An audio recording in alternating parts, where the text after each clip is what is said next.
WBIN News now on demand 24/7 on the iHeartRadio app.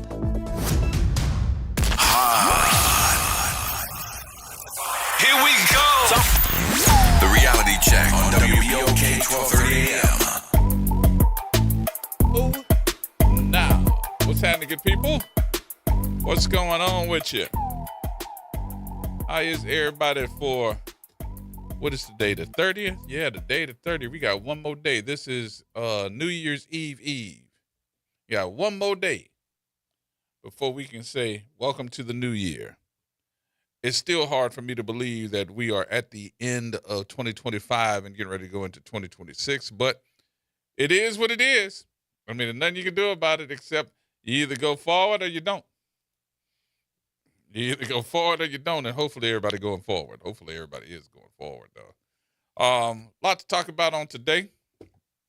Let me start off by giving you the number, 504-582-9422 to get in contact with me. And hopefully we can engage in some conversation that is worthy of your time. So let's get to it, because there's a lot going on in the city, and I'm hoping that everybody is paying attention. Man, did you know the Sugar Bowl is not only saying let's bring Georgia and let's bring Ole Miss to the Superdome, and you're going to have all this red people, not red people, but people walking around with red colors on. So we're going to see that. And something that was more important to me about this Sugar Bowl than anything, you got to look around and say, what are you talking about, Gerod? Singing the national anthem this year for the Sugar Bowl is our very own Miss Irma Thomas. Irma Thomas is going to do the national anthem on a worldwide stage right here in New Orleans. And I think that that's one of the best things. Miss Irma Thomas did the full show and band at the convention center for Thanksgiving for free, so that all these folks that needed a plate of food, that were hungry, did maybe not have the people that they need as far as families concerned cooking for them for Thanksgiving. She did the live performance with her band. They did about an hour show on stage, and it was one of the best shows you could see this year. I think Miss Irma is 81, 82, and ain't lost a lick. Ain't lost a lick on stage. And let me tell you, when she did all them shows, she did all them songs, you saw the older folks sing along and get up and dance. You saw the younger folks look confused for a minute and then say, I know that song. I didn't know she did that. So it was a learning moment for a lot of the young folks as well. But Miss Irma Thomas ain't lost a lick on stage, y'all. Y'all need to make sure that if you ain't going to watch because you like Georgia or you don't like Ole Miss or whatever, make sure that you watch the beginning, because Irma Thomas, our very own, will be doing the national anthem at the Sugar Bowl this year. And I can't wait. I think that's going to be probably the best piece of this whole thing. And I know all these folks that's loving Georgia or loving Ole Miss, and you're thinking about, how could you say something like that? That's our Irma Thomas. So that's how I can say that. That is our Irma Thomas, and she's doing the national anthem for us. So get ready. Get it ready. Because it's going to be on like Donkey Kong. Yes, indeed. So the other thing, too, that I said I was going to have a conversation about is, even though we did Thanksgiving, a little bit more than 30 days ago, I think it's important, too, to engage our public and find out what it is that you're very thankful for this year. What is it that makes you say that, you know what, for 2025, I thank goodness that I got a chance to do this, or thank goodness that my family's healthy and you live past all this craziness that happened this year. And give thanks to that and say that, just be thankful for that time. But the other part of it too, I think that we all probably need to thank one another that you survived a whole bunch of crazy stuff that happened this year. Because this year has been one of the craziest times that I've ever seen. Whether we're talking about the leadership on a national, regional, or even local level. But we also got to think about all the stuff that we saw happen with the weather. Because even our weather, crazy. I mean, think about something just in the last couple of days. I was up on the East Coast this past week. When I got there, it was 70-some degrees. I think it was like 75, 77 degrees. I was riding around with a short sleeve shirt on, windows down, hanging out, hollering at folks. Then the next day, it's 40. And then the next day, it's freezing. I come back here, and it's 75. I stay up late that night, and I'm just sitting around watching television, and I noticed that the wind is blowing some kind of crazy. I was like, are we having a tornado or something? What's really happening? And now it's cold.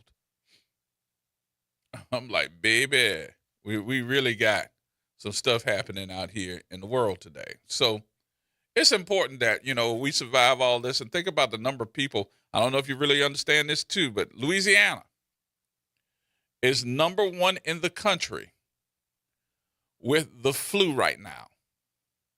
We are number 1 in the country out of all 50 states. We are number 1 with the number of folks that are catching the flu. Be careful who you're around. Be careful who you're around. If they sneezing, sniffling, or whatever, you might want to get you a mask. I'm not telling anybody that they won't catch COVID or nothing, but you never know these days. You never know.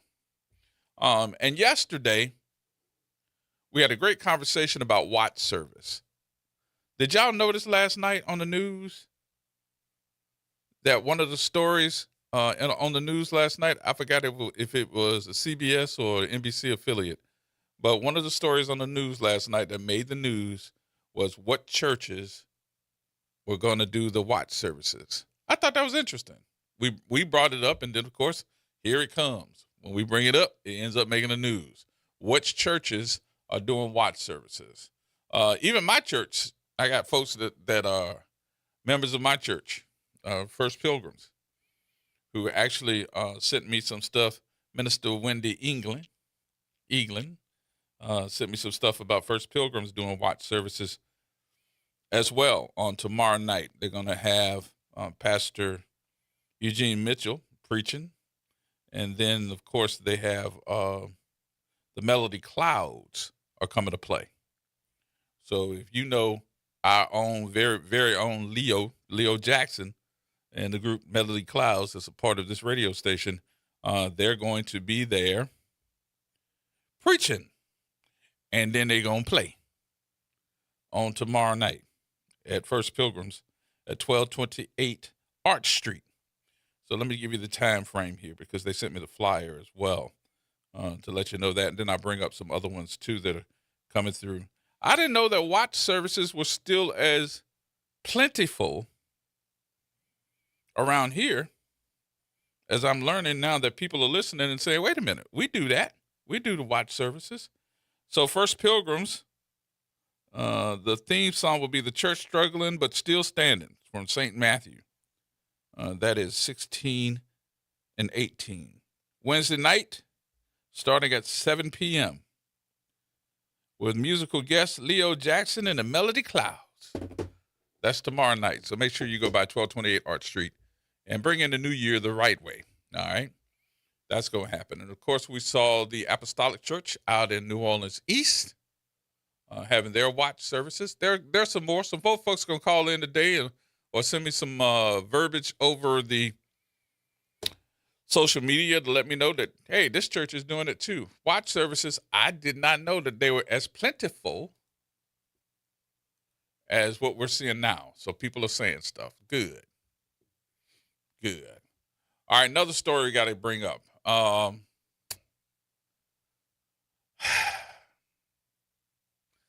I need to bring this up too because this is going to be the start of a new year, new leadership. And I'm hoping that my folks, as far as the city council, are listening. I know this is going to be a lot of stuff that Jason is going to be working on. And I'm going to make sure that we get the information out. I'm going to make sure that I can help him any way possible as well. But I'm noticing that there are a lot of stores that are closing. I don't know if I hit a nerve or what, but I'm noticing that there are a lot of stores that are closing. Now, let me make sure that I get this correct because I don't want to say nothing that is wrong and then have to go back and retract it. I saw the IHOP in New Orleans East restaurant close. Another restaurant was hamburgers and seafood place right down Bullock. It closed. I'm seeing a lot of the Dollar Generals. They're starting to close. What's going on? Is it the economy? Are we looking at loss prevention? Are we looking at folks that won't do business with our own? Because sometimes we are our worst enemy. We glad that it's coming, but you ain't supporting it. But if they half-assing it, as far as opening, that could be a factor as well. Now, that's not the only ones that I need to say that are closing. I'm also hearing that a lot of the joints where we have our immigrant population, our Latino population, they're closing as well, but they're closing because they don't have the workers anymore. So what is it? And be honest, what do we do to make sure that these folks can stay open? Because, they take money to run a business. And a lot of folks, until they learn how to run a business, will never know. You just know that the store is closing and you want to make sure that, it stay open. Then we sit there and have a conversation amongst ourselves about why nobody is opening up a store out here. But do we consider the fact that it is difficult in this economy to run a store without making a profit or having the workers that are there? Then, of course, you badmouth it when service is slow or it doesn't have everything that you need in it. But you're not there to count the products that walked out the door because of loss prevention, or your service is slow, so you didn't get your food in what you consider a timely manner, and you get on Yelp or you get on some other rating system and talk about them like a dog. I was saying to myself the other day, we can be our own worst enemy. So how do we, for 2026, help the leadership of all these different entities that are owning these stores, whether it's a corporation, whether it's a mom and pop, whether it's somebody that says, hey, I want to take a chance out here and say, let's do it. Let's do it. I'd like to help. I would. I really do want to help. Jason Hughes has got to do a good job. We have been through at least three different good people that have taken leadership roles in areas like New Orleans East, but have we given them the kudos that they need or the help that they need when we're expecting them to do a hocus pocus? That hocus pocus ends up being a disaster if you think that that person is going to be a musician. I'm not a musician.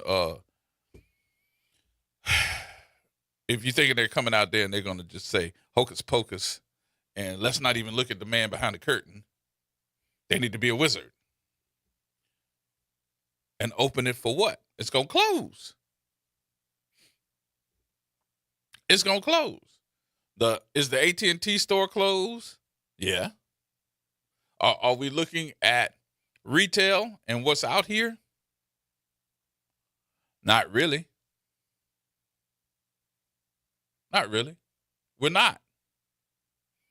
We just know that we want to get up in the afternoon or get up in the morning, leave from the area that you live in, and go to somebody else's section of town to buy goods and services. I can remember what Dr. Shepard said on Monday. One of the conversations we have is the circulation of our dollar. How many times does that dollar circulate in our neighborhoods before it goes somewhere else? The average time is supposed to be 6 or 7 times. But in our area in New Orleans East, the average time is probably once or twice. And I would say not more than once. I would. It's not more than once. So what do you do? What do you do? All right, here's something that I know we got to do. We got to find a list and define that list of goods and services that are needed on a daily basis. What? Yeah, you got to find a list and define what that list is that your folks in your neighborhood, whether they're renting or homeowners, doesn't matter which one, what do they need on a daily basis? Well, what would that be? So one of the things that I know that is needed in New Orleans, especially New Orleans East, is that we need to start talking about how we're going to have food that can be distributed or you can buy no matter who you are. Everybody eats some type of meat, somebody eats some type of seafood, and you got to have fruits and vegetables.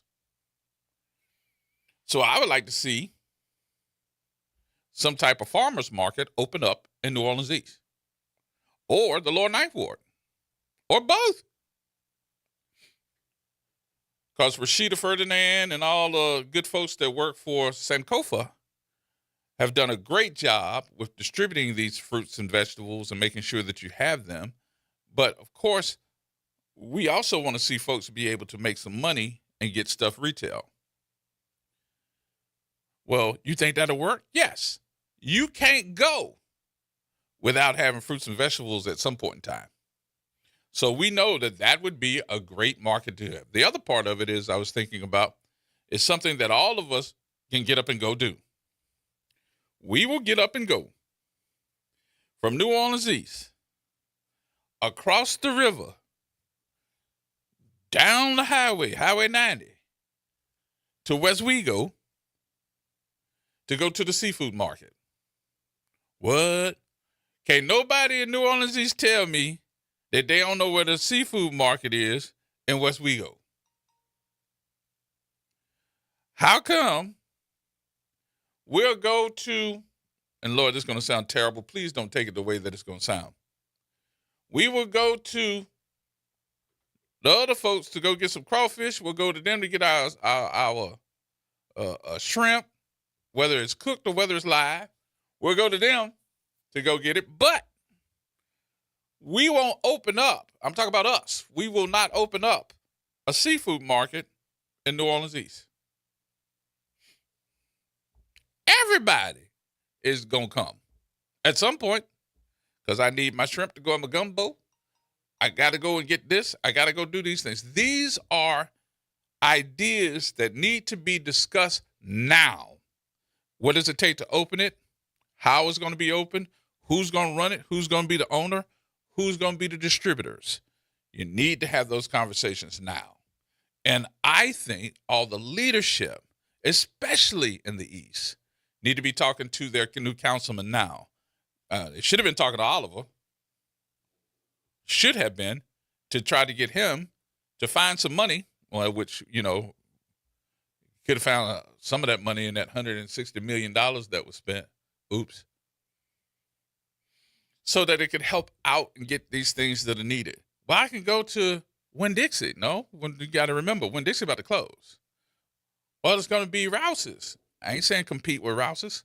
Rouse's has some of everything. You will be specialty, and you can do it. You can do it. Either you do it or I'm going to try something. Just think about it. Just think about it. All right. We'll take some of your telephone calls, too. 504-582-9422. Make sure that you give me a call. Think about these things, and let's talk about it. 504-582-9422. I had a brain fart. I'm sorry.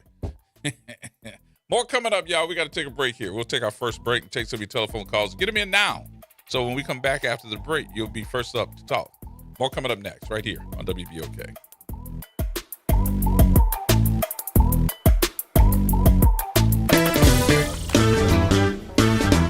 Hi, I'm Leo Jackson, host of Sunday Gospel here every Sunday morning, 5 a.m. to 7 p.m. and 12 o'clock till 2 p.m. You don't want to miss this move of God. It happens only on WBOK. You listen to all day long. Meet Leanna, a part-time chef and full-time mom. In the past, Leanna didn't have health insurance because she didn't think she could afford it. What she didn't realize is she qualified for Medicaid. She loves the coverage and peace of mind that comes with high-quality care. The kind of care you get with Healthy Blue. This is Medicaid, and it's for more people than you think. Maybe even you. To see if you qualify, go to myhealthybluela.com. Hi, this is Zoe in sales at WBOK. I'm wishing you and your family a happy holiday. Making a difference in the community. WBOK 1230 AM. Here we go. The reality check on WBOK 1230 AM. Welcome back. Gerard Stevens with you on Tuesday. Yes, indeed. I keep thinking today is the last day of the year, but it's not. We got one more day. All right, 504-582-9422. I just got a text message, too, from my good friend, Pastor Ferdinand. Pastor Ferdinand is the Pastor Ferdinand Wallace, that is, over at St. John Baptist Church of Mount Airy. And that is where he is the pastor. So when I first came down here and I started talking about night watch services, he invited me to a night watch service that they were having, but that was when they were in Lutcher, when he was in Lutcher.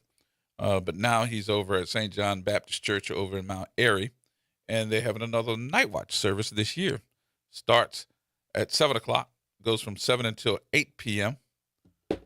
So make sure that you go and say hello to Pastor Ferdinand and all the good folks over at St. John the Baptist Church of Mount Airy. That is going to happen on tomorrow night from 7 until 8 p.m. Y'all tell Pastor Ferdinand Wallace that you heard it on the radio, because he listening. And I appreciate y'all saying hello to my friend. I see that my North Carolina folks are listening as well. Thank y'all from all of y'all that are 900 miles away. And I got to say hello to my good friend, Willie Cooper. They call him Willie C. Willie C and I have been lifelong friends, at least 40 years. My condolences to him and his family on the loss of his mother, Miss Annie Spencer Newell Cooper. Miss Annie Spencer Newell Cooper Robinson, I should say. He just lost his mother in the past week. So there's her services are going to be Friday, January the 2nd. The viewing is going to be first, and of course, all the different things that's going to happen with the celebration of life is happening on Saturday, January the 3rd at 12 noon at the Spring Green Missionary Baptist Church. That is in Warrenton, North Carolina. If y'all down here in New Orleans and you want to go, you better fly. Don't try to drive. That's 14 hours to drive. So that's going to happen. And the internment is going to happen at the Greater Lovely Hill Baptist Church in Macon, North Carolina. That just made it 15 hours. So to my friend Willie Cooper in North Carolina, it's all over my Facebook page as well. So for those who want to know, thank y'all to our North Carolina family that's listening in and on today. Willie C., who's a good friend of mine, and a lot of people down in North Carolina, they know who Willie C. is well. So show some respect for he and his mother, and my condolences, Willie. I didn't get a chance to see you while I was in Carolina, but my condolences to you and your family on the loss of your mother. Man, let you know, people listen to you. They listen to you. Yes, indeed. Let's get back to it. There were some promises that were made to our folks during the campaign. And I'm going to make this as painless as possible, but it's going to be more directed to the people instead of the candidates. What? How so? It's going to be directed to you because there were promises that were made during the running of an election. And what some folks bank on is the fact that they wanted to run from one ear and come out the other, and you not remembering that this was a campaign promise. Well, that brings a whole different element to the story, doesn't it? Yes, it does. So some of the campaign promises that were made during the election cycle, I don't want to tell you. I don't want to tell you, you remember this was said and remember this was said. I want you to tell me. Do you remember? Tell me at least one campaign promise that was made during the election. And I got to be, honest with you. I'm speaking more about what did Helena say. This is not me picking on Helena at all. This is me asking the question, what did she say? What was the campaign promise that was brought up during the time when she was running? Don't think so hard to the point where you sitting back and going like, I don't remember. You got to remember. You voted for, right? 504-582-9422. Come on, y'all. Get them in. Get them in. At least one. Do you remember? In her campaign, especially our folks out in the East, what did she say? What you can expect from her administration. Now, if you want me to sit here and wait for you, I can do that. I mean, my manager going to be mad at me because we got dead air, but I don't need y'all to be sitting around thinking about this to the point where we just sitting here having dead air. I can whistle Dixie or something, but there's some issues that have happened since that time that I'm looking at and saying, I think she's going to have to renege. Why? Well, the number one issue is because of this budget crisis. The number two issue is, will there be enough money to do with her, whatchamacallit? Can she say, okay, let's get this together, da-da-da-da. What is this going to be? How?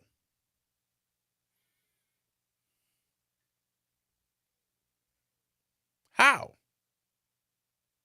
How much will that cost? And what does that do for the economics of that section of town? Come on. My folks online, they own it already. They're on it already. But I'm trying to figure out, are you in that same mindset of, if this is supposed to happen, how much money is going to be directed to these moves of your administration?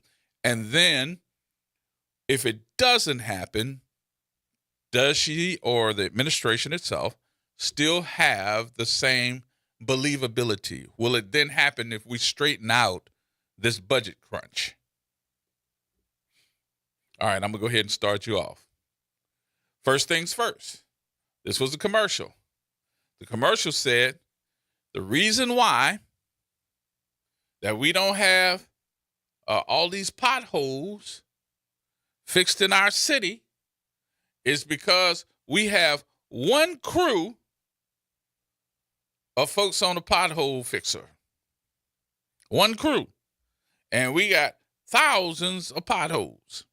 So you only got one crew out here to fix potholes. We're going to fix that.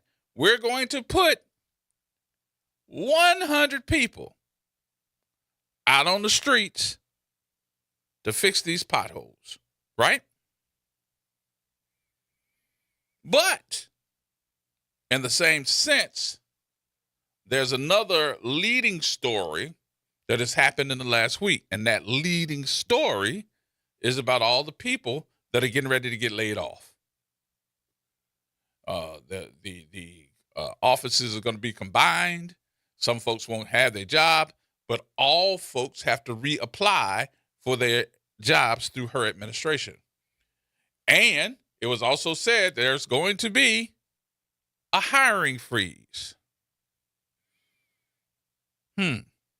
So if you have a hiring freeze, that means I can't hire these 100 people to fix these potholes. That's number one. Number two, we're going to make doing business with City Hall a little bit easier. How are we going to do that? We're going to put a satellite location out in New Orleans East. What? It takes money to run that satellite office. What? It takes money to run that office. It takes money to hire the employees to put it out there. It takes money for the technology. You got to hook it up through the same network. It takes money. Is that a part of your budgeting for next year? My question to you all is, who's asking the question? Well, I just saw where folks are saying, well, you could at least let them get in office first. No, absolutely not. Your time is coming. I need to know in advance what to look for. I'm not going to wait till you get there. I need to know. I got plans. You got plans? I need to know where it's going to go. Have you had somebody out there scouting? Because I could have sworn I heard you say that you had people already working on it. Now, what has changed? $160 million has changed. But you got some money. You got some bonds coming. What's the plan? And how many of you all have driven from, let's see, 610 all the way to, what is that, Claiborne? Is that Claiborne? Yeah. Across Claiborne.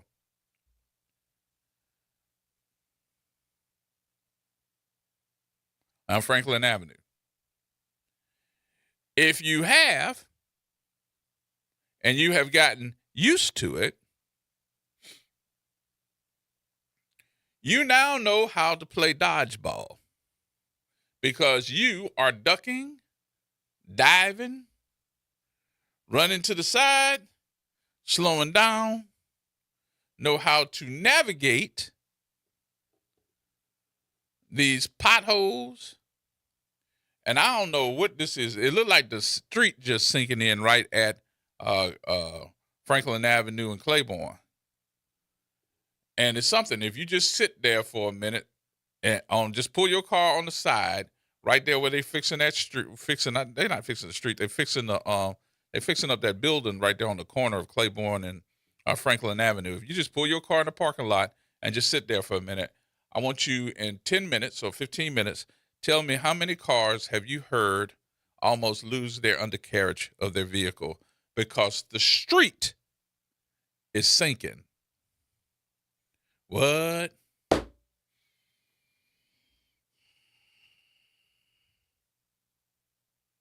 The street is not having a pothole issue. That street is now having a sinking issue. So I made it a point to sit there and just watch. And I have seen so many vehicles that have not driven that street before, and they have no idea that they're getting ready to hit that pothole, and you hear some of the ugliest sounds of undercarriages of vehicles hitting that street. That, to me, is an emergency. Maybe it's just me. But it sounds like to me that we're getting ready to have a whole bunch of lawsuits of people that have lost oil pans or some other damage to their vehicles because your car or your truck is sinking in the sinkhole and you're not knowing that it's going to be there. And of course, you're going to have an issue. So I really think that we got to be able to say, hey, if you're going to save this money that FEMA or whoever said you're going to be able to save that money to redo these streets, have we prioritized street areas in the city that will allow us to say these streets are the ones that need to go first?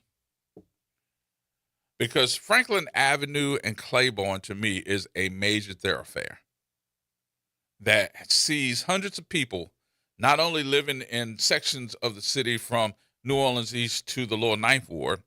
You also got to look at those number of folks that are coming from another part of the city. They're coming from Chalmette and coming down through the Lower Ninth Ward that are now coming across the bridge, and they got a problem. And 18-wheelers, which is scary. Scary. It is scary to see them 18-wheelers coming through there because they losing control. All you hear is air brakes. They're hitting those air brakes quick, fast, and in a hurry. So I stick with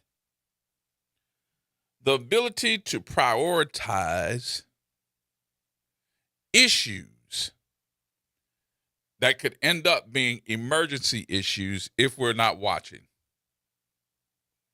But I also still have to look at this and say, until you come back to me and say, look, the promises that I made during my campaign, we might have a little issue here because I've already told you we can't hire because we got a freeze on hiring. I can't put all these folks that I promised you that we would be because we got to get the money right from FEMA first because we've asked for another 6 months. They said yes. But do we do this now, and how long will it take us to fix this issue at Claiborne and Franklin Avenue? And it ain't just Claiborne going north. It's Claiborne going south as well. Now, this sewage and water board issue, I mean, I just don't understand why we are putting Band-Aids on a 100-year-old system. So I asked a couple of politicos,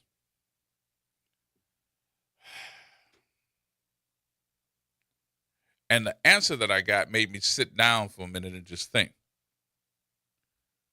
What needs to be done with this system is if I'm going to run for office, and I know that I need to replace those turbines.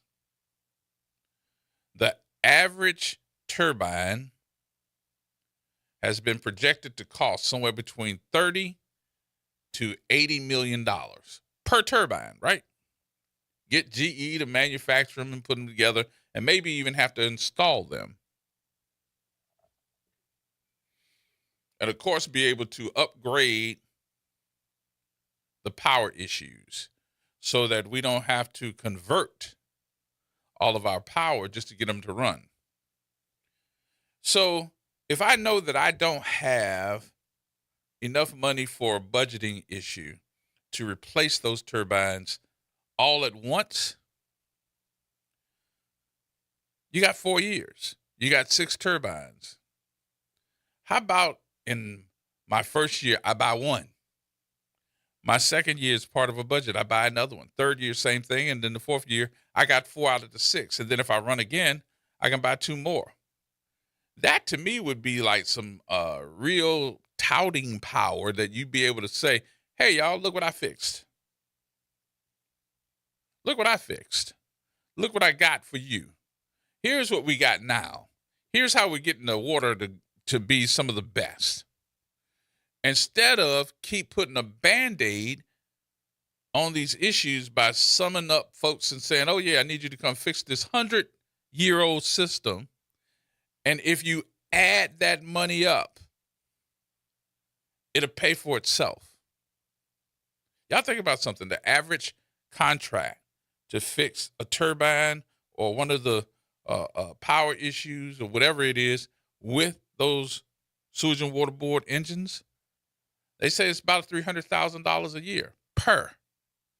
So in a year's time, I'm probably paying for or getting some of that money back if I got a new system that are guaranteed, got some type of warranty or whatever. You know, those turbines we got now don't have no type of warranty on them. They're 100 years old. So we keep hiring folks to fix a 100-year-old system. What kind of chaos is that? It's almost like putting a lipstick on a pig. It don't look no better. The show don't make me say, oh, that look nice and works nice. It's going to break again. We could save that money and put it somewhere else. We could save that money and put it somewhere else. But again, you got to figure out what's the politics of that. Who has those contracts? Who's getting paid? Always look at the money. Keep the money in your front pocket instead of wondering who that man is behind the curtain. Don't pay no attention to him. Better start. All right, coming up too, we'll do some more issues that I'm looking at for economics for next year. Those economics are important. And what I don't want to do is, and this is not directed to anybody. Keep telling everybody what we need to do. We need to do this and do this and do this. And it's vague. Give me your thoughts. Give me your thoughts, but give me some solution to those thoughts. Vagueness is something that we keep doing. We just don't know how to do it. All right, more coming up in a minute, y'all. We got to take a break here. We'll take the break and have you to make sure that you get them in. It's end of the year. We got a new situation as far as an administration coming. We had to have some new ideas, out of the box thinking. What you got? 504-582-9422 is my number. More coming up in just a minute, y'all, right here on WBOK.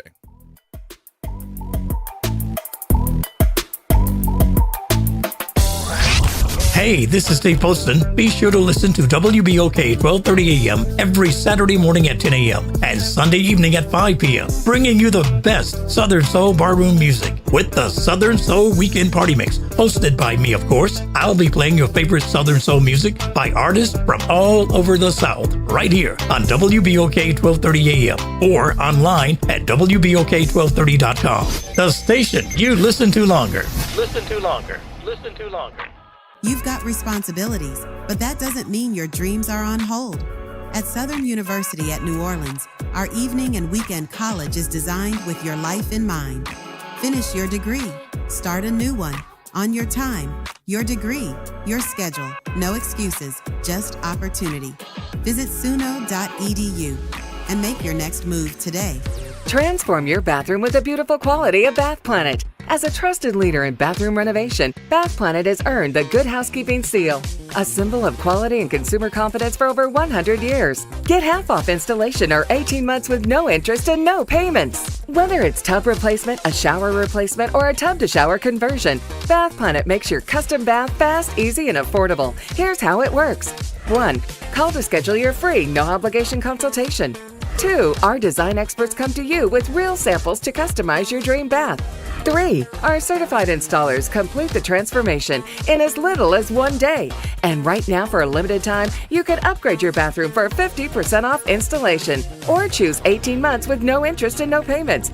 But you need to call now. This special offer is only available by calling 800-981-8177. That's 800-981-8177. Call 800-981-8177 right now before the offer ends. Hey, this is Michael Cooper of Confunction, and I'd like to wish all of the WBOK listeners a happy and safe holiday. I'm Wendell Pierce. Thanks for making WBOK your station. WBOK. Here we go. The reality check on WBOK 1230 AM. All right, folks, welcome back. Welcome back, welcome back, welcome back. It's New Year's Eve. That means we got one more day. One more day, and then here comes 2026. This year went by fast, very fast. Speaking of stuff that's getting ready to happen for 2026, instead of a traditional black tie ball, your new mayor-elect, Helena Moreno, is turning her inauguration into a citywide celebration. She's got a hands-on service, music, and free family event that is happening. At a press conference on Friday at Gallia Hall, Moreno unveiled All In for New Orleans, a citywide celebration that will kick off on January 10th and continue through her official swearing in at the Sanger Theater on the 12th.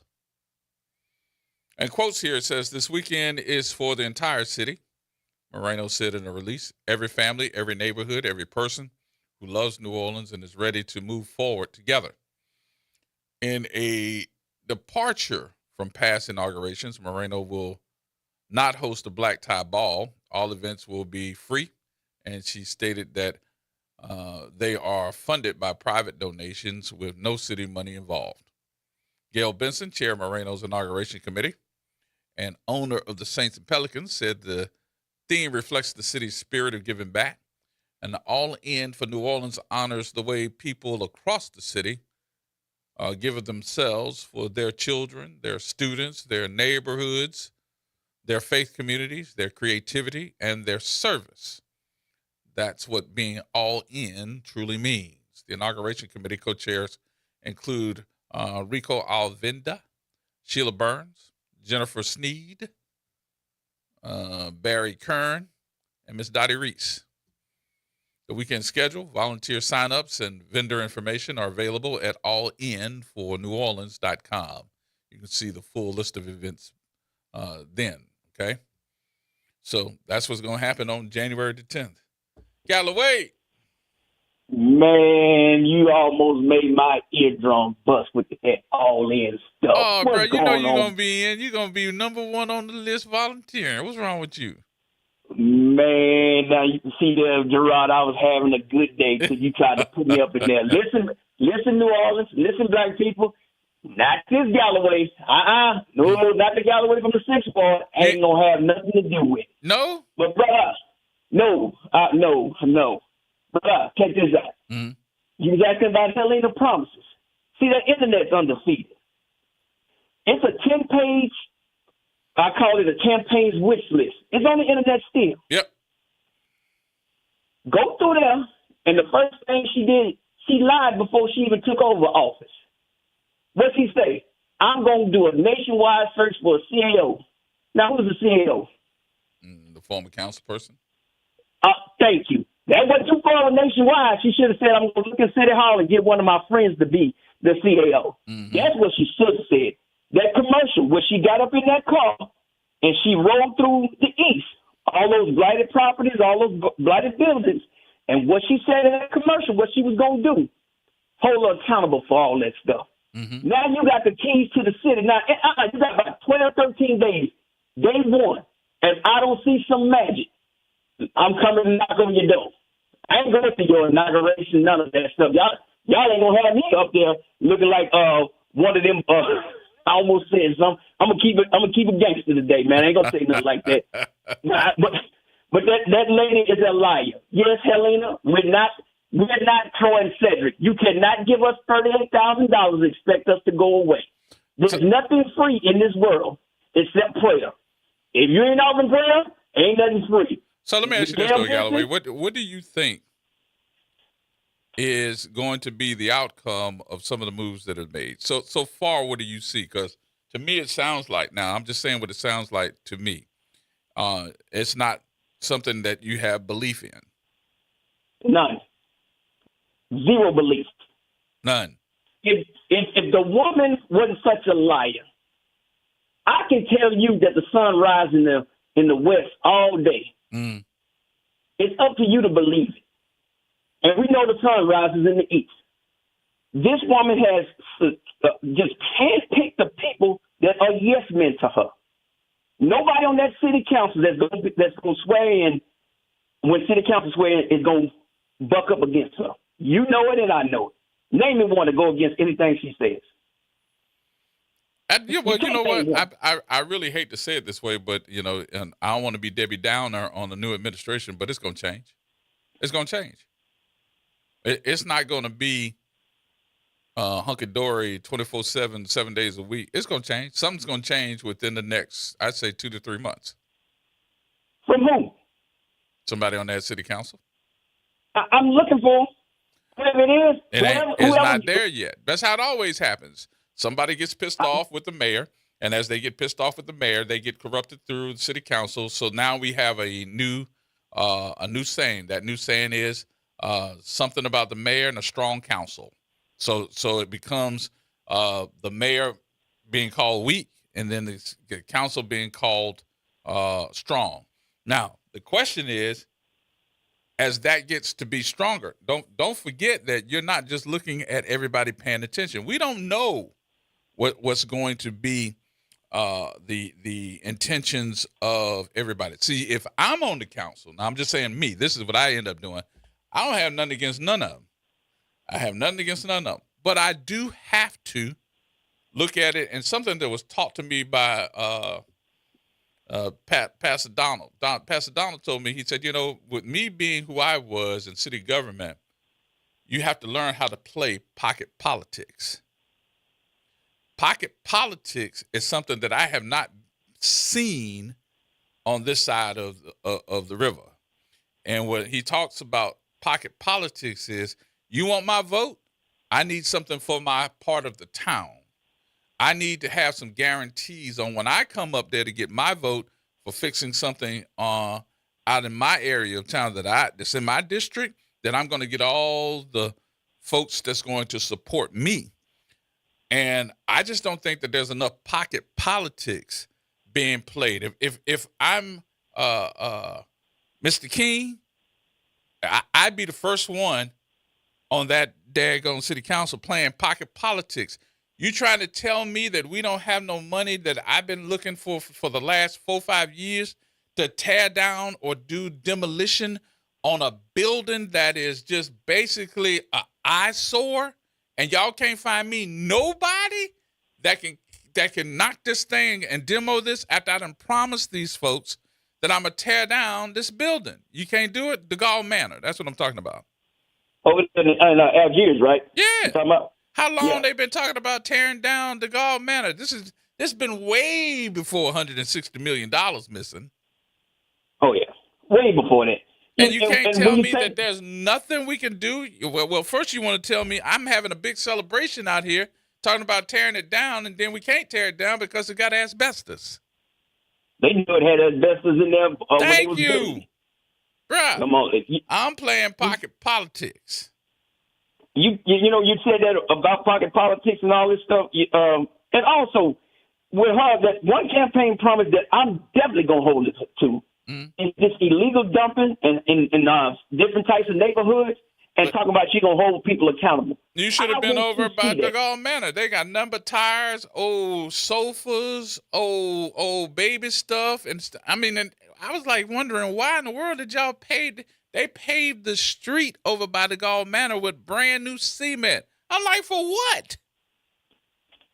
So you can ride through and look. So you can look at the demolition? Yeah. You can ride through and look at all the crap in the middle of the street. You know, she got some pictures of her holding up tires and stuff and all that. It's time for her to get off the pot. You can't play crazy no more, Helena. WWL and WGSU, WGNO is not going to be able to save you. Let me tell you something. Whether we believe it or not, there was one mayor that came up with an idea, and I guess everybody don't want to follow it because it was that mayor, and that was Ray Nagin. Ray Nagin took the money that he had for trash and divided it up, not into 4 or 5 different categories, 4 different districts, and the the dump sites. He divided it up in another category where they had a demolition team of folks that had bobcats, dump trucks, and a whole bunch of other stuff, and put Veronica White in charge of sanitation. And she would ride through the city. Her, Captain Charles had a truck, a couple other folks, and they would find where those dump sites were, where those tires and all that was, and they would send that daggone demolition team out there to pick up all that stuff and go dump it, whether it was tires or whatever. They had that stuff. I mean, I was like, that's smart. So he divided up the money and sent them out there to go do what they did, and they did it. Remember, when Veronica White was the sanitation director, we were receiving congratulations from people across the country and also awards for being one of the cleanest cities in the country. Not no more. Not no more. I'm about to say, not no more. Nope. And this thing about this physical management, bringing in all these auditors, you got with the state auditors now, what is he doing? Mm-hmm. What the Inspector General doing? So you're going to bring in some more people to audit some more folks. And listen, we ain't crazy. We've been around New Orleans quite a while. It all sounds good. And this is without anything happening. Mm-hmm. Just imagine if we have a deep freeze. We have a tornado, a hurricane, a flood. Then you really got to sit there and put your heels down.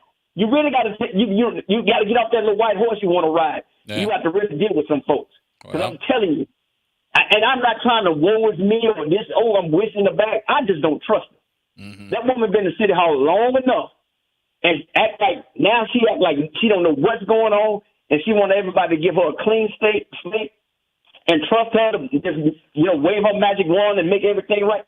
I don't believe in fairy tales. I just don't think that everything got to be reinvented. If it's something that worked for the city and it wasn't your idea, let it be. But if it worked for the city, use it anyway. You got to. Some things don't need to be reinvented. Nope. The wheel, there's only one way that wheel can be invented, right? Yep. Don't try to reinvent it because I'm not even going to touch on the national level how it's going to affect the state and then comes down to the local. Yeah. You got enough problems on before this Medicaid, Medicare, and the ACA, Obamacare, and all that stuff goes out of whack in a couple of weeks. A couple of days. I mean, and then and God forbid if the government shut down again. That's coming in a couple of days too. So and listen, HUD, Section 8, all that stuff. This man is really trying to get rid of that stuff. That affects a lot of people on a local level. Yep. That affects homeowners. That affects insurance. Yep. That affects rent. That affects a lot of stuff. And it ain't just poor people. And it ain't just poor people. You forget about the people that own these homes that are renting them out. And trust me, I'm scratching my head right now. Yeah. Because I know my property taxes are going to go up again. Yeah, they're going up. They're going up. And what you gonna get out of it? Yeah. I hope we don't get her another horse to ride on, because she might need another horse and a carriage to ride out of town. Yes, indeed. So, we're gonna see. We're gonna invite her to come on and tell us what the plan is. We're gonna invite her, see if she'll come. Oh, you can tell you this, bro. I can tell you this right now. That woman probably got WBOK circled in red.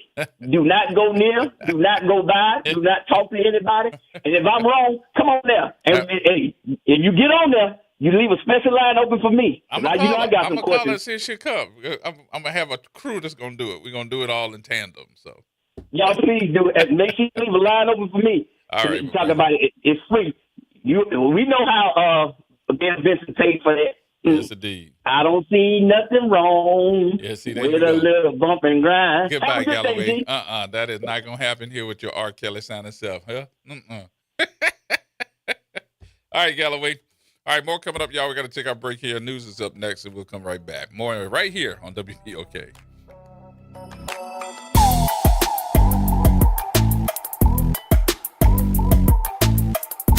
From the campus of Xavier University, WBOK Go and Equity Media Station. I'm Morgan Wood with BIN News Now. Hundreds of Louisiana National Guard troops are arriving in New Orleans despite city council data showing the number of reported crimes is down 16% from last year. Guard members will assist police with security in the French Quarter for New Year's Eve, at the Sugar Bowl, and during Mardi Gras.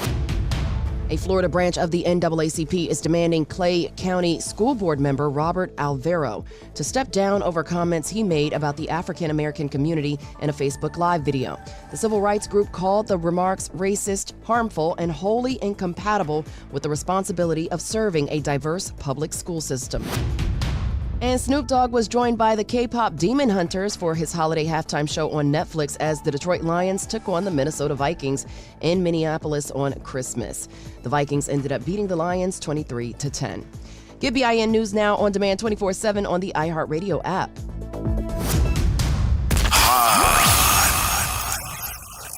Here we go. The reality check on WBOK 1230 AM. All right, folks, welcome back. Welcome back. Gerard Stevens with you. It is Tuesday, New Year's Eve. That's what we'll call it today. New Year's Eve. I hope everybody's ready for the new year. New things getting ready to happen, especially here in New Orleans with the change of an administration in January. And I guess that, when we start talking about these different things, have you heard anything about, wait a minute, we got all this stuff that I made in my campaign promise that might have to change. Now, of course, I get the ones that send me text messages and like, bro, you ain't even getting the lady a chance. You already started talking about it already, and you didn't start it. Yes. That's what I'm supposed to do. And if you had any sense about these political issues, you would start doing the same. Why? Because I voted for you for a reason. It ain't because you're pretty.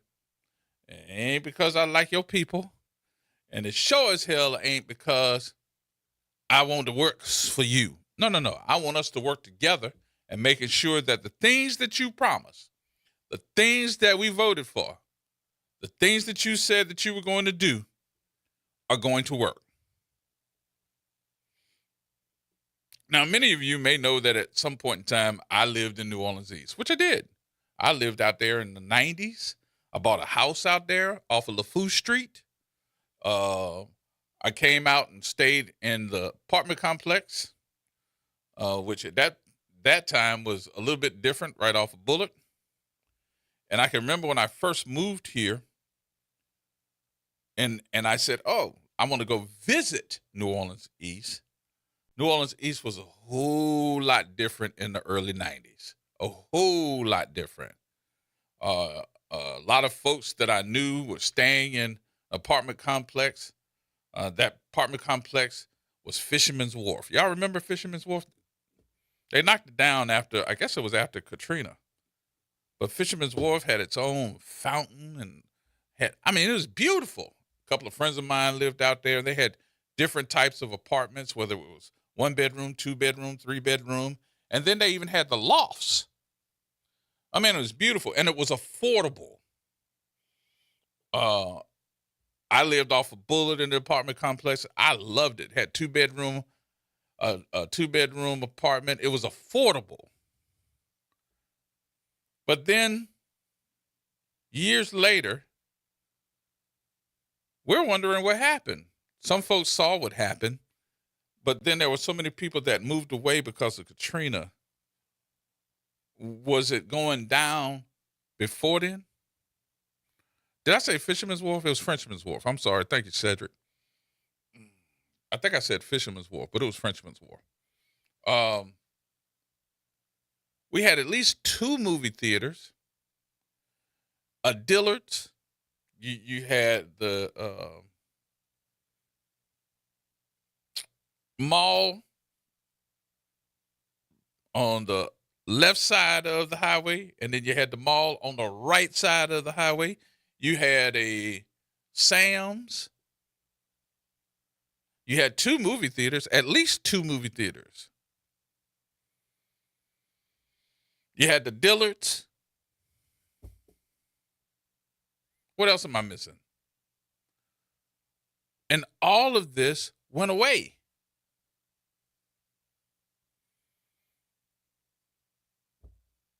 And that to me had negative ramifications to the neighborhoods, because we still have these beautiful brick and mortar homes. And I'm thinking to myself, what supports them? When does the value of these homes go up? So they're affordable because the I guess more so than anything else, when they're appraised, does the value of those homes really go up because there's not enough business, retail? Does it go up? But I've heard so many folks that live in the New Orleans East area, they don't call the apartment complexes that they see that are very nice. They just call them shacks. They call them Section 8 homes. They call them run down. Has there ever been a remodification of those apartments? And I would say no. Actually, what I have seen, and I think that more folks that live in New Orleans East know I'm telling the truth, and no, it has nothing to do with me talking about your neighborhood. It has everything to do for the folks that you let do business in your neighborhood, continue to do business there. The folks that run, own, and charge rent to from these apartment complexes are slumlords. What? Did I hesitate? I can say it again if you didn't believe me. The people that end up running these apartment complexes don't live here. They live all across the country. And in even one of them, I think they called him a minister, a Christian man. And I got so tired of seeing this promo on the television station. Y'all gonna know which one I'm talking about, because the lady got on this big bonnet on her head, talking about she at least done killed. She didn't say killed, she said killed. She done killed at least 20 rats. I said, what she say? She done at least killed 20 rats in her house. Am I lying? Did she say killed?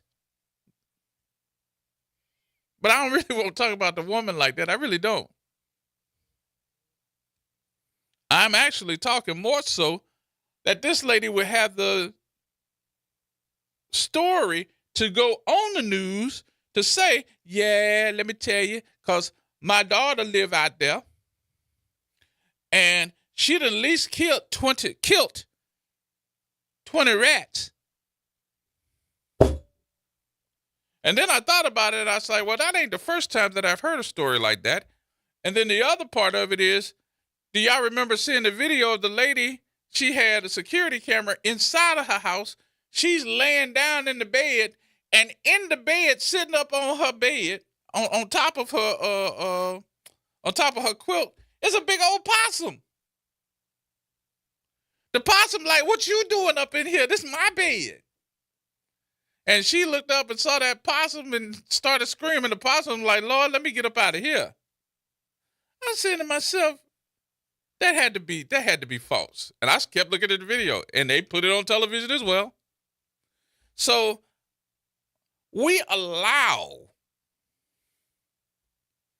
these slumlords to come in and take advantage of poor people. Hold on before you get all riled up. A lot of these folks are defenseless. They cannot afford to go to court with these big corporations because they got millions and you're just basically trying to make it. But where is the leadership for the city that's got to be able to do something? Well, you know, we have rules and regulations. Change them. That's what I'm talking about with paying and playing pocket politics. If they are going through your rules and going by what you say, you need to be able to get your 7 folks sitting on that council and be able to say, bruh, lady, we got to do something about these folks that are going through living in squalor. They are living in hell. And the question I had for you all is, would you do it if it was you? If that was you, would you want to live in a place that the lady said she done killed, K-I-L-T, she done killed 20 rats already? Knock them buildings down. Now, I'm going to tell you this story real quick. I'm not going to tell you who said it, but I can tell you that one of the folks that were in leadership at the time when I started asking these questions, when I said you need to start knocking down some of these places, and because all they're doing is collecting rent, and it's millions of dollars. So if you've got all this money that is coming into your coffers, you're not putting any investment in fixing this place. You need to be able to make them say, hey, look, we're going to condemn this place if you don't knock it down and rebuild it or do something. Because one of the leaders in our city had the audacity to tell me, I said, look, y'all need to do something about this. They said, well, where are we going to put the people? What? Where are we going to put the people that live there now?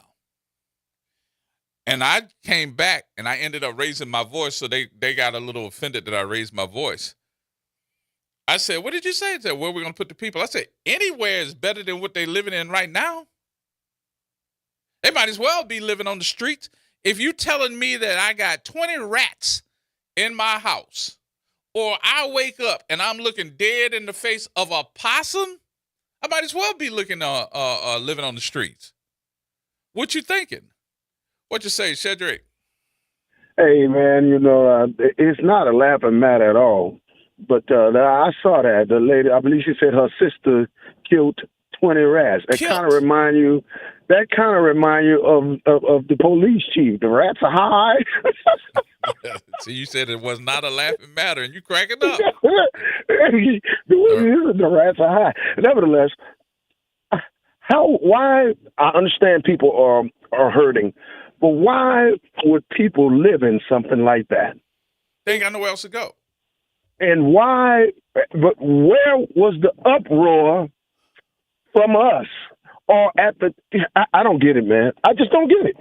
Anywho, we are about to embark upon a brand new year, a new administration, people that have been promoted, and they are responsible for this deficit as well. Mm-hmm. Make it make sense. All right, let me give you something else. So I just brought up that issue where we saw this lady that when they made the promo, they're running it now. They're running the promo on, I think they're running it on Channel 6, where the lady is saying, well, she killed about 20 rats already. Now, this administration coming made it a point to run on, I saw you when you came out here and do something about it. Of course, they did something to say that this person is a slumlord and they needed to do something about it. But what has been done? What has been done? I'm hoping that we can see some movement and getting these rundown apartments taken care of. Throw them out. Throw these people out. They should be able to lose those properties if they're not going to fix them. And lastly, Gerard, these people that allegedly got $38,000 for supporting the mayor-elect, when she doesn't deliver, these black folk, these black preachers, these black political organizations, I hope we hold their feet to the frickin' fire. I'm going to hang up and listen. All right, Cedric. Happy New Year to you, brother. Same to you. All right. Don. Hey, Gerard. How you doing, sir? Okay, man. Happy New Year anyway. Same to you. Yeah, look, I've been out here in the East since the mid-'90s. Mm-hmm. We bought a home. And, man, it was like another city out here. Yes. You mentioned about the theaters. Man, over by and look, that was Sam, before the theater at the before the new one they built. Yeah. They had but they had one at Sam, they had one in the mall. Yep. And then they had Kenilworth. Yep. Sure did. Those three there before the new one was built. Mm-hmm. For Reed. And man, things were so different. And after Katrina, I think Katrina actually gave a lot of people the excuse not to come back. They took their insurance, but I'm talking about a lot of businesses. They took the insurance monies that, they were given, and, man, they said, I'm not going back because who knows how long it's going to be before everything is rebuilt. And, of course, the city didn't help because they neglected, the East like it was a different country or something, man. Right. I mean, right. Everything here took so long to get rebuilt. People had to scurry around home. The people that road home wasn't doing what they were supposed to do, and it was just a lot of problems. Here just trying to get people back. In the. Well, one of the things too, though, Don, I think was a farce for a lot of folks that we just didn't know. I think the laws that were available at that time is we saw a lot of insurance companies that would get those checks from mortgage companies or insurance companies and give them to the mortgage company before it got to you. And then what you would get is a message from your mortgage company saying, hey, we just paid your house off. Here's the rest of the money. Yeah. How do you rebuild? So you send me a check for $200,000 and I still have $150,000 that I got on my mortgage. They take the $150,000 and give you $50,000 and say good luck. Yeah. Right.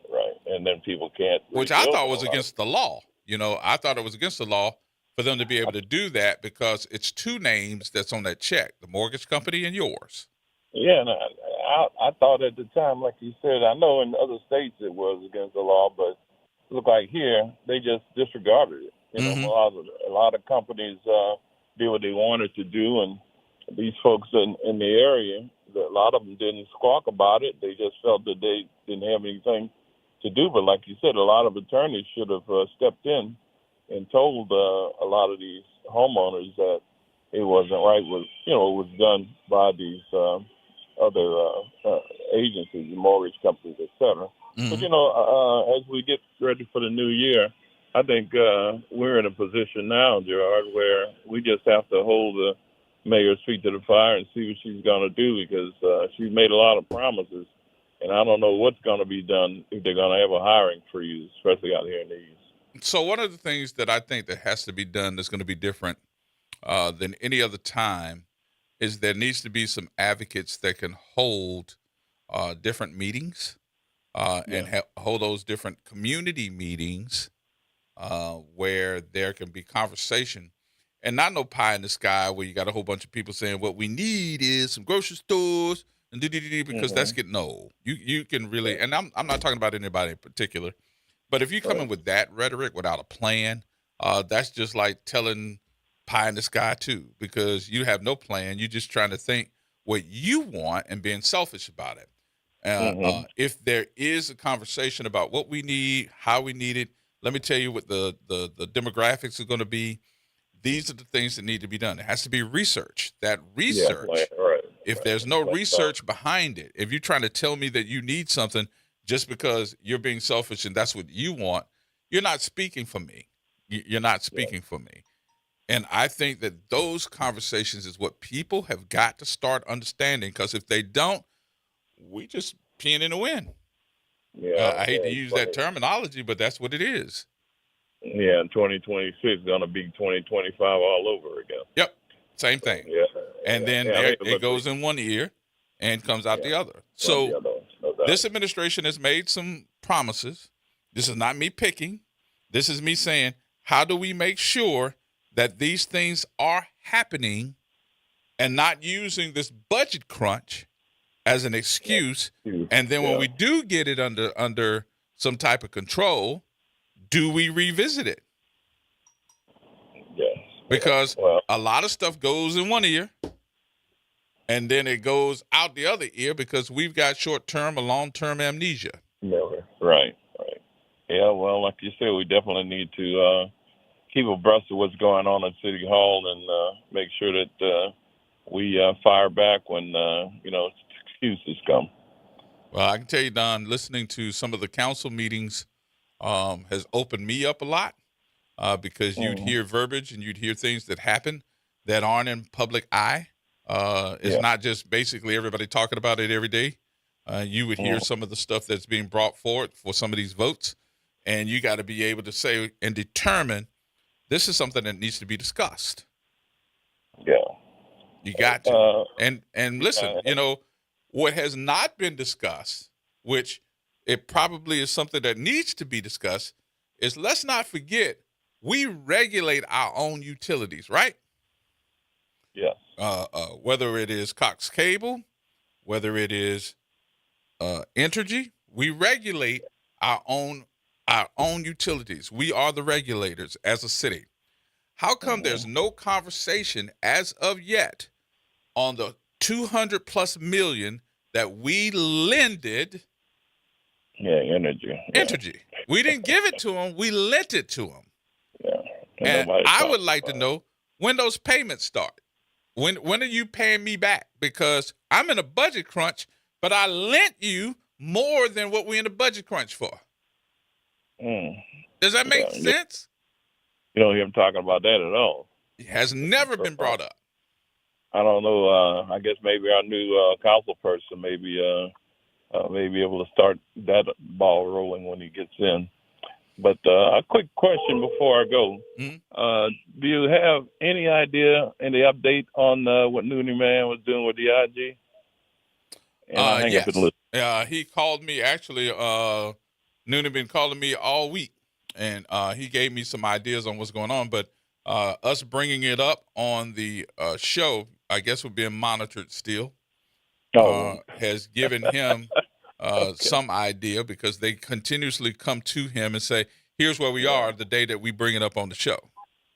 So when we bring it up on the show, I know that the next day he's going to get a telephone call, or he's going to get somebody from the office, from the court office, coming to visit him to give him some papers to give him an idea of where they are with it. So this is going to probably be brought up, after the new year, or there's going to be something going on as the replacement of one of the judges is happening in the new election. Okay. Well, we'll have to wait and see, but hopefully he can get some kind of answer on what is going on with him and the IG. Yeah. But okay, Gerard, I'm not going to hold you. Continue having a great show, and I'll talk with you soon. Thank you, man. Happy New Year to you, Don. Okay, you too, man. All right. Thanks. 504-582-9422. I just think that we are in a situation where we're in control and really don't act like it. What? Yeah, we're in control and we don't act like it. I'm going to discuss that in just a minute and probably take you out with it. We're in control. Now listen to me slow. I'll say it slow to all the other people that's still trying to catch up. We're in control and we don't act like it. I'll talk to you about it in just a minute, y'all. 504-582-9422 is our number. More coming up, y'all. Everybody hold tight.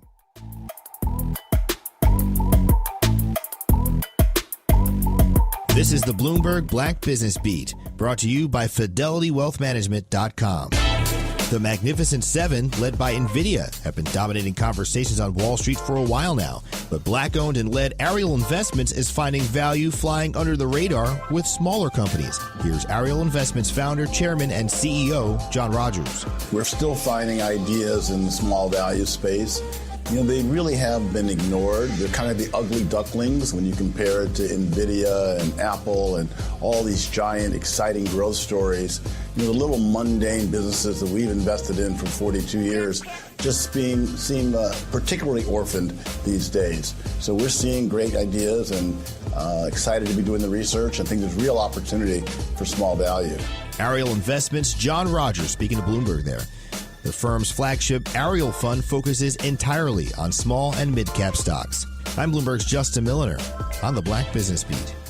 Are you tired of high cable TV rates? Sign up for Dish today and get a $500 bonus offer while supplies last. Plus, lock in your price for 2 years guaranteed. Call All American Dish, your Dish authorized retailer now. 800-296-1251. 800-296-1251. That's 800-296-1251. Offers require credit qualification, 24-month commitment, early termination fee, and e-auto pay. Restrictions apply. Call for details. If Ernest Hemingway was alive today, would he say this to you? Shakespeare, Mark Twain, Edgar Allan Poe, all great writers. And after reading your book, I simply must add you to the list. Wait, you don't have a book yet. So make a free call to Page Publishing. Turn your book idea into publishing gold. 800-215-6818. 800-215-6818. That's 800-215-6818. 2517 Bayou Road, Chef Sherman Esteem. You're talking about great food, great conversations, and definitely great drinks. We sell hookahs and we rent them out. So if you want to have a nice time and smoke your nice hookah, come on down to Nano's Cajun Cuisine and Pastries and have a wonderful time. We will entertain you and we will treat you with happiness and joy. And by the way, on our first and third Saturdays, we always have a block party on Bayou Road. Come and check us out from 9 p.m. to 2 a.m. Meet Leanna, a part-time chef and full-time mom. In the past, Leanna didn't have health insurance because she didn't think she could afford it. What she didn't realize is she qualified for Medicaid. She loves the coverage and peace of mind that comes with high-quality care. The kind of care you get with Healthy Blue. This is Medicaid, and it's for more people than you think.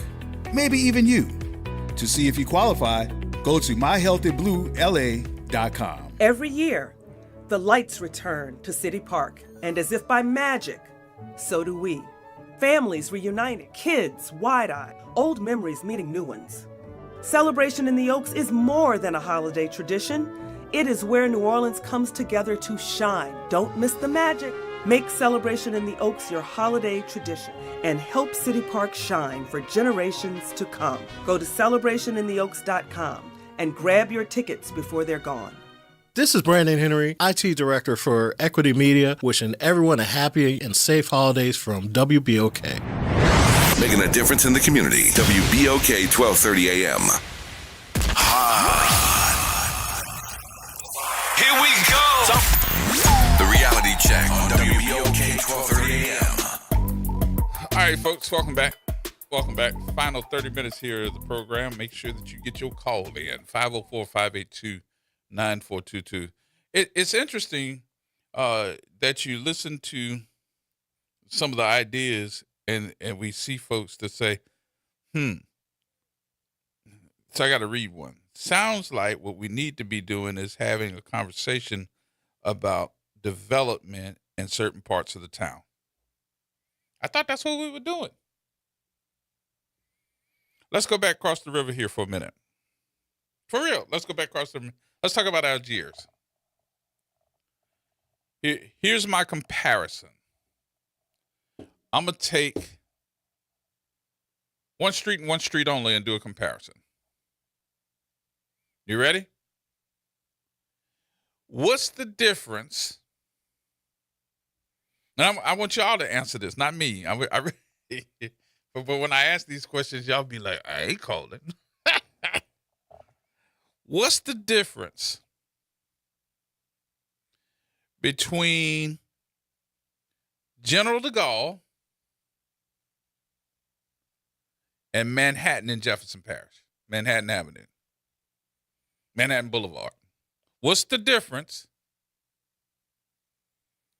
between General de Gaulle in Algiers and Manhattan Boulevard in Jefferson Parish?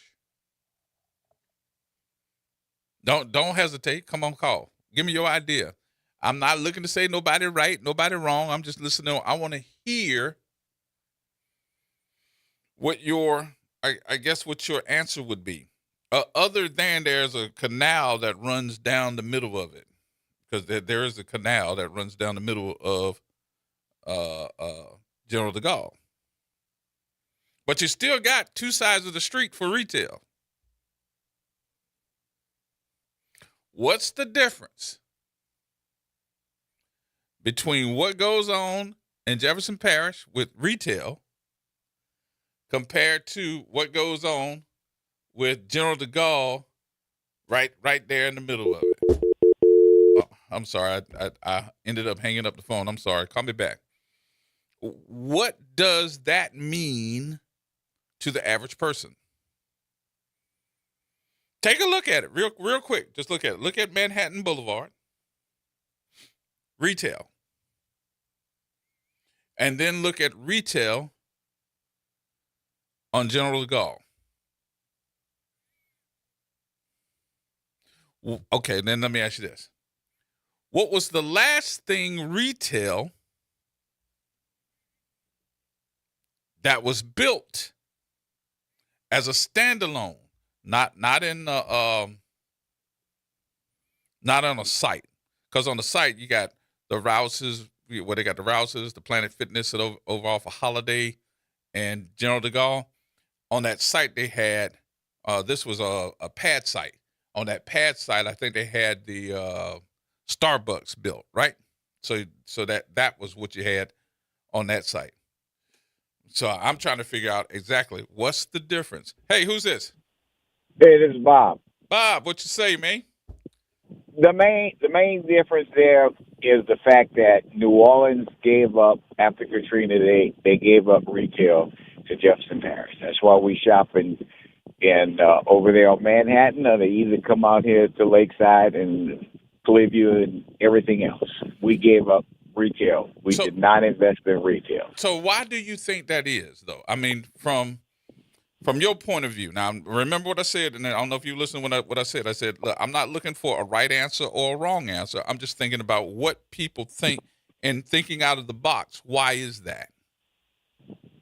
That's what the politician did. As far as I was listening to you in and out, but it's the fact that all the stuff they had in the East and everything else is the fact that, like you said, they had a Walmart and a Sam's and all that, and all they got is a Walmart back. The people in New Orleans do not incentivize getting retail. They don't care about the sales tax. All right, so I'm okay. Now you why use they don't something. I mean, you got New Orleans Center, all of that closed. The only thing you got left is a few stores besides Canal Deal and Brooks Brothers or whatever. Everything else is more for tourists. They did not care about retail for subsidizing that. And so as far as for the pumps, when Katrina came, we should have had 20, 30 pumps. But that's another story for another conversation. Yeah. So let me ask you this. All right. So I'm going to use two retailers that are actually the same, and I want you to give me the difference here. So if you go back to New Orleans East in the early 90s, you mentioned one retailer that made everybody go, You had Sam's. All right. But if you go to Bullard, you have the retail partner of Sam's. You have Walmart. Mm-hmm. Then at Walmart across the street from the plaza over that way. All right. So what happened with bringing back the Sam's, who is a partner of Walmart?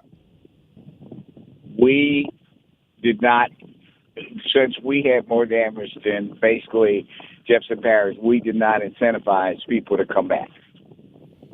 I mean, everybody do it for dollars. You incentivize with the government. whether they get a good deal or a bad deal, they give to people some tax breaks or whatever, and then come back. We didn't do that. We don't do it today, and we don't want to do it. So let me tell you why I'm asking these questions, and I think that I'm a little privileged here. And the reason why I'm saying that is not because I'm any better than anybody else. I'm not a politician, and I'm trying not to be. But what I have the opportunity to talk to some folks that are doing it better, that have incentivized different corporations to come. And I'll never forget this as long as I live. I had the opportunity, God rest her soul, she was the president, Miss Pat was president of St. Tammany Parish. And I told her that I was driving down I-12 headed to Baton Rouge. And as I'm going down I-12, if you've ever just gone that route from Slidell all the way down going to Baton Rouge, it's a lot of woods. It's just a lot of woods.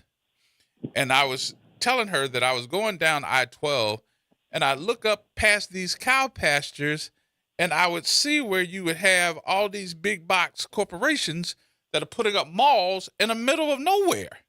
And I was like, how did you get these folks that are telling us that they can't do this because the demographics ain't looking good, but yet they put up these big buildings in cow pastures or woods for an area that's not even in the demographics that we are as far as people are concerned? She said, if you build it, they'll come. She said, that's the incentive that we have. If you build it, they will come. And then we have somebody that works in the government that goes and tries to incentivize these folks to come. I was like, I wonder, do we have that? Because I'd like to know who that person is. Do you know who they are? I don't think we have anybody. If it's not downtown, if it's not downtown from Rampart to the river, I don't think they care. Because I'm trying to figure out, what about the rest of the people? Because you got more people that live outside of that area than inside that area. Because everybody that we're talking about that you just mentioned, they usually are, those folks are usually tourists. I don't know why. Me neither. But I think that we can. This is the part of the show where I'm going to say, I think that those are the types of conversations we need to have with this administration about trying to get that fixed. So. All right, Bob, I hear you got other conversations going on, so I'm going to let you go, my friend. I appreciate you, though. All right, buddy. All right, Bye-bye. Thanks again. All right, Tony. Tony? Hey, What's Gerard. going on with you? I'm doing fine, my friend, doing fine and stuff. You have to ready to have a happy new year to you. Same to you, my friend. As well, your last broadcast, I guess, for the year, or you on tomorrow as well? I think we're on tomorrow. We're on tomorrow, right? You didn't seem so positive about that, Justin. Yeah, I'm here. He asking me, do I want to be here? He already know the answer to that. Well, let's assume this is your last broadcast We'll for the just year, use my friend. assume as a good key to use right now. But what you got for me? Yeah.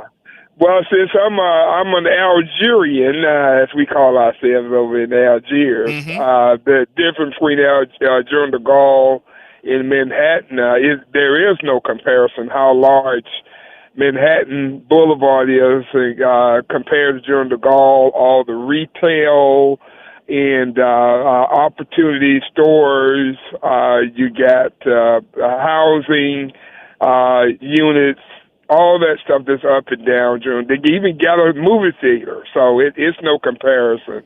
What's going on with General de Gaulle is what's happening around New Orleans, period. We're dealing with homelessness as well. We're dealing with homelessness and crime in Algiers. Homelessness, a lot of the homeless people are all over the streets of Algiers. Again, they get dropped in there. Don't think it's not happening. From Jefferson Parish and Plaquemines Parish, they drop these people over in Orleans Parish because, again, they think that we have all these services, and they don't have that issue over there like we have over there. Therefore, it's affecting businesses. Walgreens and the racetrack on General de Gaulle has both threatened to leave. Hold on, wait, Tony, hold on. I'm going to ask you some questions. Now, remember what I said, because I want to make everybody understand. It's not that I think you're wrong. I just want to make sure I clarify something. So did I get it correct in your assumption that you're saying that General de Gaulle does not have the space that Manhattan has? Yes, that's definitely affirmative. That's All right, definitely let's take you by the racetrack and across the street. Okay. You have a mall that is empty. Yes. You have a couple of sandwich shops. You used to have that area where the sheriff's department was, which was a satellite position, empty. You have that great big old store that left. I forgot what the name of it was. It's empty. You have the space. You got a building right beside it that's multi-layered as far as being, 4 or 5 different stories.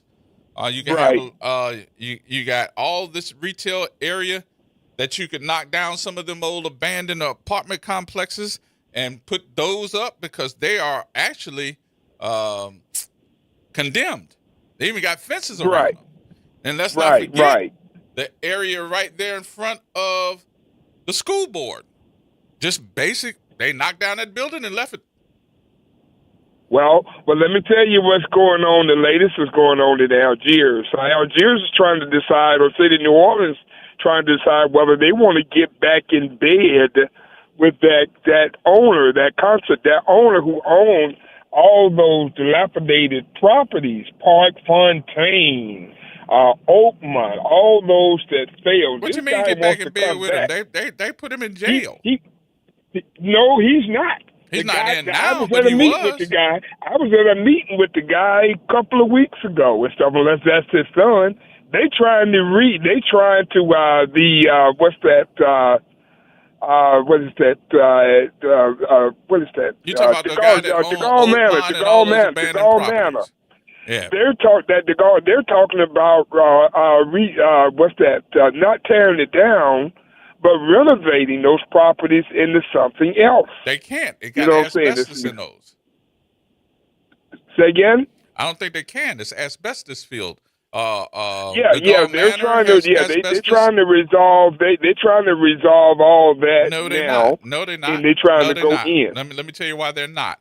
Because they can't find somebody under the price scope to do that because the use of it is going to cost us a whole lot of money because they got to get rid of all the asbestos, and the city has declared that they don't have the money.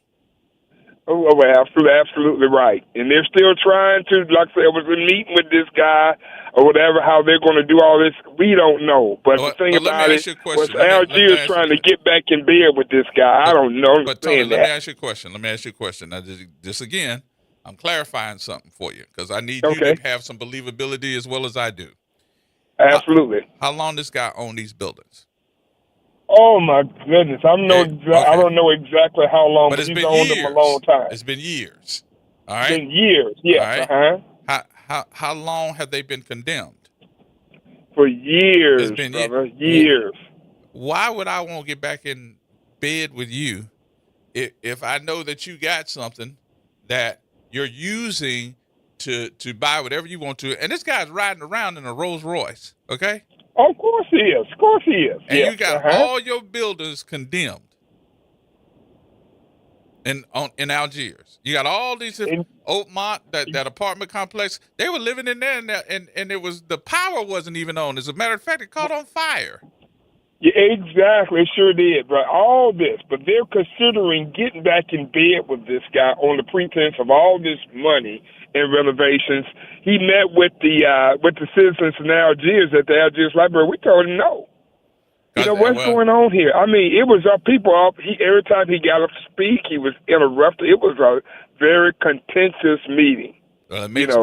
It makes me go what my mama used to tell me. She said, fool me once, shame on you. Fool me twice, shame on me. Shame on me. There you go. So that's what's going on. That's what's going on in Algiers, and until we get able to handle that kind of problem and everything else and stuff, or just in Paris, like I say, they don't have that issue over there. Well, they do have it, but they got it managed and controlled. All they do is bring them to Algiers anyway, drop them off, and make it our problem. Yeah, well. Oh, well. I mean, you got to be able to, if you know that's happening and ain't nobody saying nothing, that's just like peeing in the wind, too.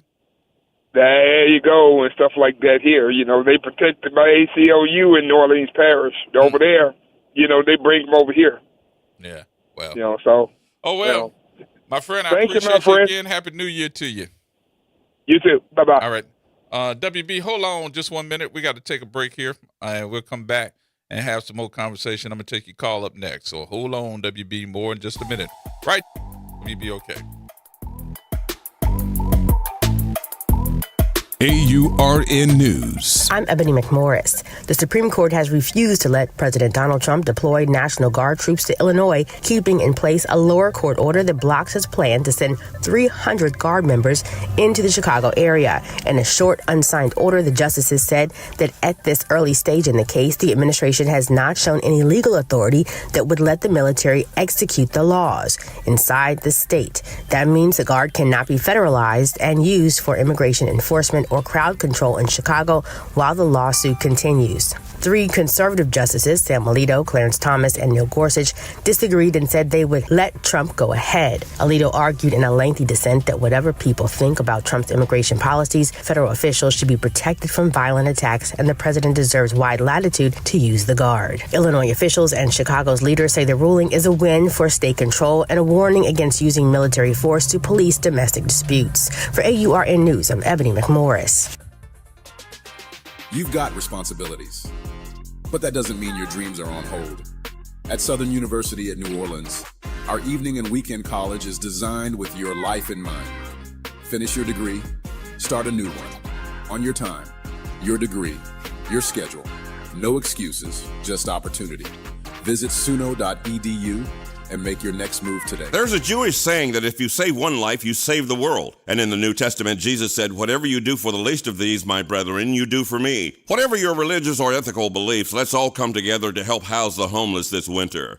High rents and federal budget cuts are causing more of our neighbors to fall into homelessness. Your donation for rent assistance and the basics to furnish apartments makes a big difference. Please help the most vulnerable by giving to the nonprofit Unity of Greater New Orleans at unitygno.org. That's unitygno.org. Hi, this is Leo Jackson, your Sunday gospel announcer, wishing you happy holidays. From the East Bank to the West Bank, WBOK is what New Orleans is talking about. WBOK.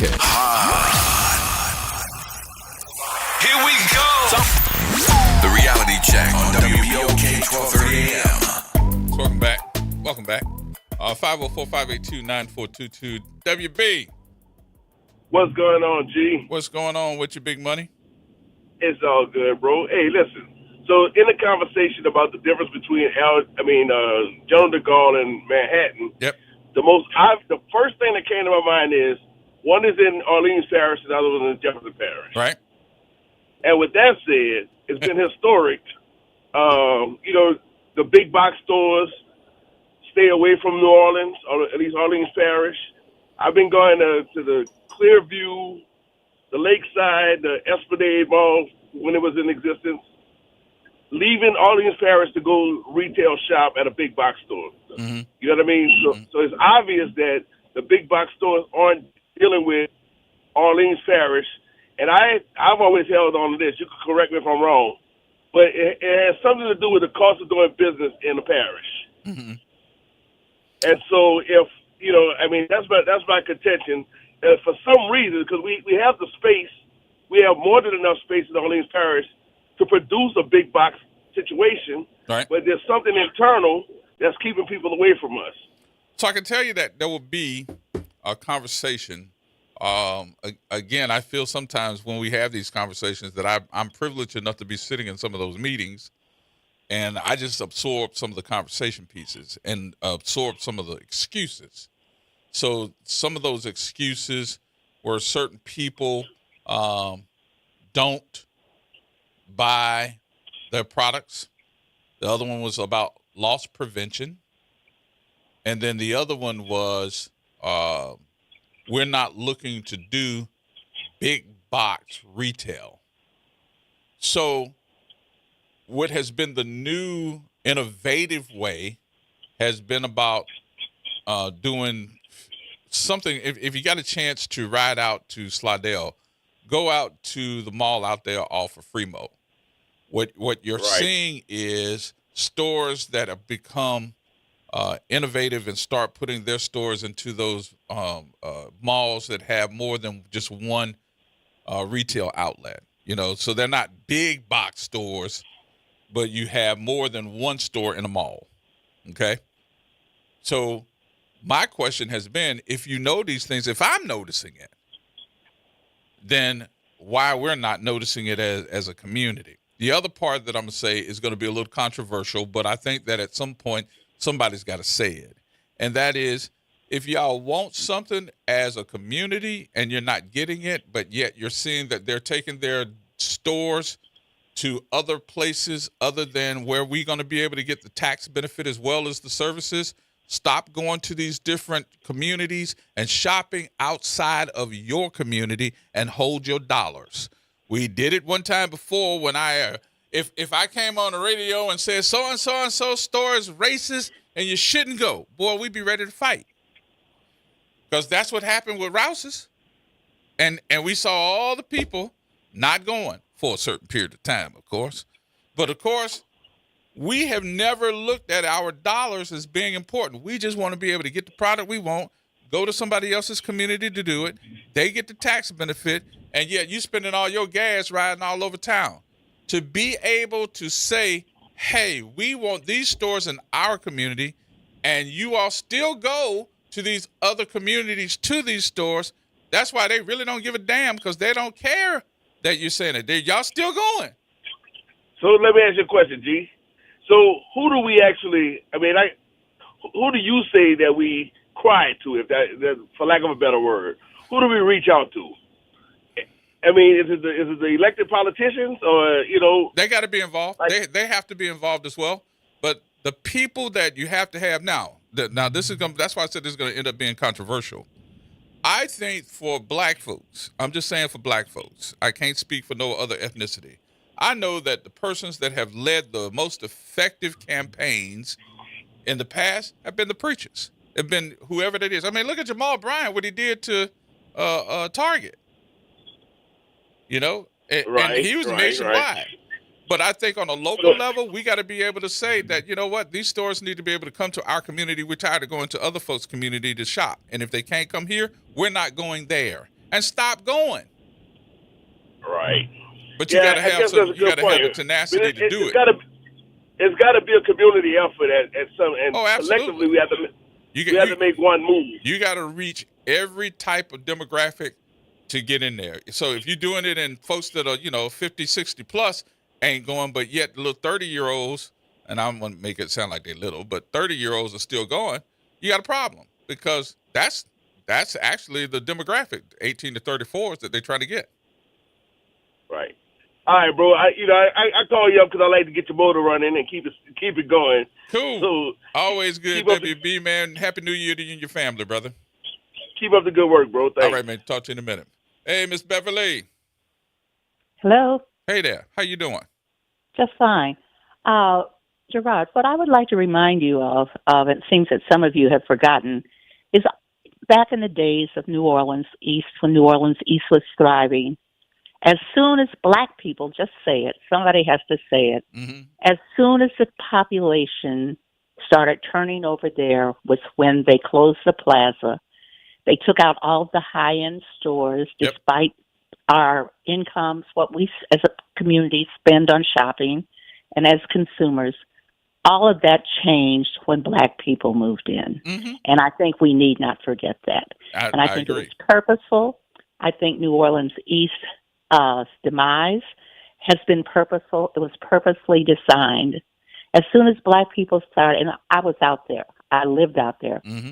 As soon as we started moving in, they moved out. And that gave them an excuse to close the stores. Right. I was doing the newspaper then. The stores in New Orleans at the plaza told me, we don't want to advertise with you because we don't want to appear that we are a black business. Oh, wow. Just these people are terrible. They do it over and over again. And until we wake up and take charge, direct our dollars, open our own businesses, and support those that we have, it's just going to be a story repeating itself. So, Ms. Beverly, let me ask you this, because you know, and thank you for that article you wrote too, because just like you said in your conversation in it, somebody had to say it. I read your article in the Tribune. Thank you so much for the article. It was great. We write a lot of articles in the Tribune. What you put? Just no, I'm only joking. No. I'm just talking about that one in particular because I saw that one being advertised on social media as well by a lot of folks that were talking about it. So Really? I'm just glad you said it because you said in No, that I'm article. glad. Yeah, that I feel that we have to say it, and that's the reason why it's so important. And I'm so glad you all come on this late afternoon hour as well. Now, it's so important. Black-owned media is so important. Yep. It's so important that we have the space, the airwaves, to tell the story from our perspective. Otherwise, it's a very tilted, twisted story if we are covered at all. But I do think in this year coming, with all the different things that's happening, that there has to be a mass production of meetings with not just a couple of folks that's going to show up to the meeting, but from every demographic that we got in the city, for people to show up and give their voice on the different issues that are happening that are supposed to be covered. I agree with you, but I agree with you. That's been our motto and our thrust all along. But we have too many people jumping off sidelines, and I don't understand that either. Yeah, I understand it. Everybody got a price. I'm sorry, somebody had to say it. So at any rate, let's talk. Again, keep up the good work. Keep doing your show. And look, I want to ask you this here before you go. Have we heard any comments, too, about when Dr. McKenna's national debut on the news is happening? No, I haven't heard, and I was hoping that you would tell me. I'm going to find out. I'm going to call this evening, and I'll find out. Thank you. Please let me know. I sure will, because I want everybody to see it. Because it was a great interview. Great. He's always a great interviewee. But thank you so much for all that you do. WBOK for being there, and we just have to keep on. Yep, we're gonna get it right for next year. We're gonna get it right. Okay. Thank you, Ms. Beverly. All right. For those who didn't know, that was Ms. Beverly McKenna, who is the owner and author and publisher of the New Orleans Tribune. And one of the things, too, that I want everybody to know about the New Orleans Tribune is that they also announced in this month's paper that they're going to go fully digital for next year. So we'll get more information about that as well. New Orleans Tribune is going fully digital for 2026. All right. We good? Good? Okay. I appreciate everybody for being a part of the conversation on today. We will see you tomorrow. I ain't going to let y'all just go out and just, Justin like, damn, sounding. Yeah, we'll see you tomorrow. We'll definitely have a conversation with you on tomorrow. Wish everybody a happy new year and let you get your New Year's sayings and salutations in and do all that other good stuff, all right? Whatever you do safely and carefully is the way we want you to do it. We'll see you tomorrow right here on WBOK.